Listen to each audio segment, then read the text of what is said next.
warahmatullahi wabarakatuh. Perkenalkan, nama saya Marifahtullah, NIM 202020203552, Prodi Manajemen Pendidikan Islam kelas MPI 2, Universitas Islam Negeri Raden Fatah, Palembang. Di sini saya akan menjawab soal ujian tengah semester mata kuliah Ilmu Al-Quran. Yang pertama yaitu melafazkan surat Al-Fatihah beserta artinya. Bismillahirrahmanirrahim. Alhamdulillahi rabbil alamin. Arrahmanirrahim. Maliki yaumiddin. Iyyaka na'budu wa iyyaka nasta'in. Ihdinas siratal mustaqim. Siratal ladzina an'amta 'alaihim ghairil maghdubi 'alaihim waladdallin. Artinya, 1. Dengan menyebut nama Allah yang Maha Pengasih, Maha Penyayang. 2. Segala puji bagi Allah, Tuhan seluruh alam. 3. Yang Maha Pengasih, Maha Penyayang. 4. Pemilik hari pembalasan. 5. Hanya kepada Engkaulah kami menyembah dan hanya kepada Engkaulah kami meminta pertolongan. 6. Tunjukilah kami ke jalan yang lurus. 7. Yaitu jalan orang-orang yang telah Engkau beri nikmat kepadanya, bukan jalan orang yang Engkau murkai dan bukan pula jalan yang sesat. Nomor 2. Uraikan dan jelaskan sejarah turunnya Al-Quran dan penulisan Al-Quran. Al-Quran diturunkan melalui perantara malaikat Jibril yang menyampaikan langsung kepada Nabi Muhammad SAW. Proses turunnya Al-Quran berlangsung selama 22 tahun, 2 bulan, 22 hari secara berangsur-angsur. Wahyu pertama yang turun yaitu Al-Quran Surah Al-Alaq ayat 1 hingga 5 yang berbunyi Bismillahirrahmanirrahim. Iqra bismi rabbikal ladzi khalaq.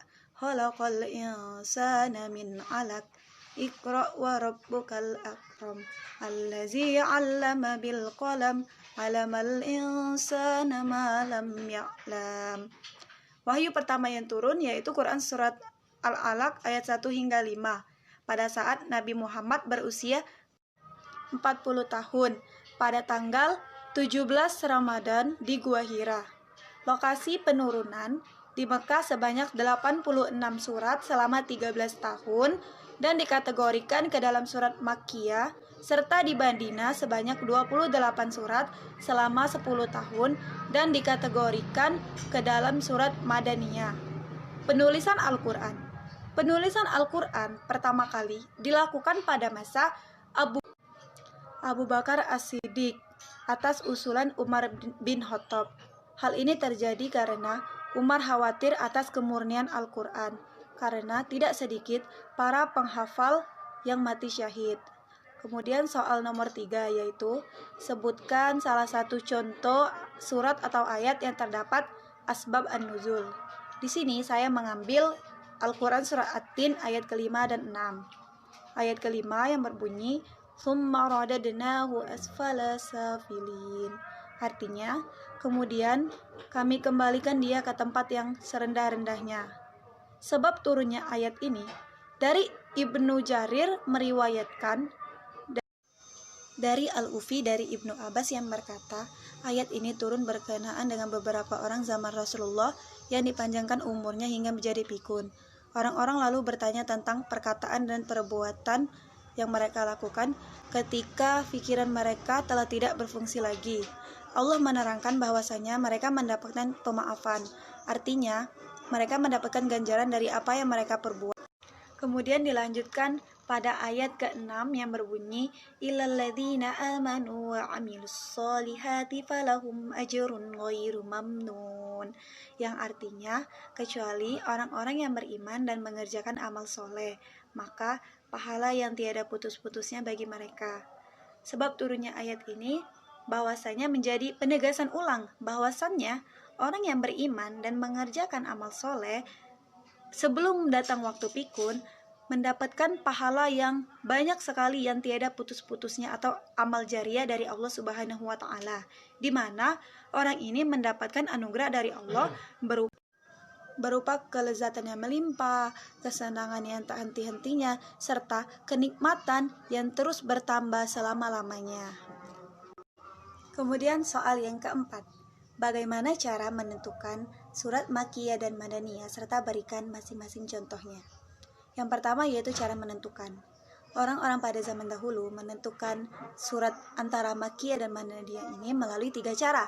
Yang pertama yaitu berdasarkan tempat di mana turunnya. Seperti yang saya jelaskan di soal nomor 2 tadi, bahwasanya ketika surat itu turun di Makkah, maka dikategorikan ke dalam surat Makkiyah. Dan ketika surat itu turun di Madinah, maka dikategorikan ke dalam surat Madaniyah. Kemudian yang kedua yaitu dari lawan bicara.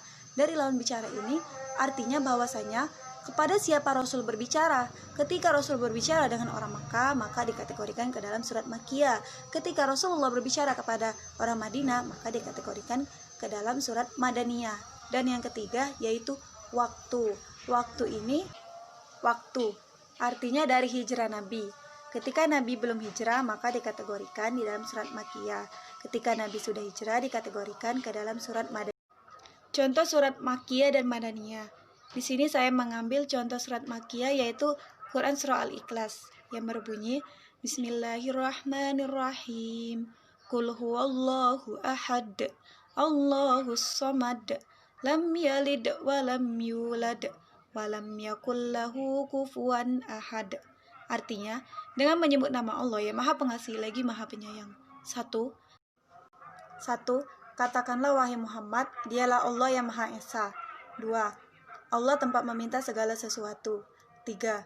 Allah tidak beranak dan tidak pula diperanakan. 4. Tidak ada sesuatu yang setara dengan Dia. Kemudian surat Madaniyah. Di sini saya mengambil Al-Quran surah An-Nasr yang berbunyi Bismillahirrahmanirrahim.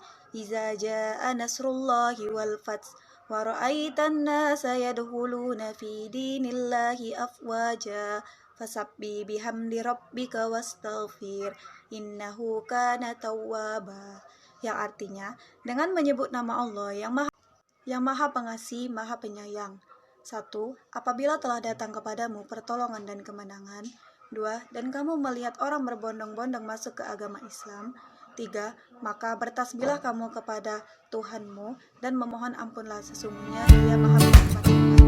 Baiklah, itu saja jawaban dari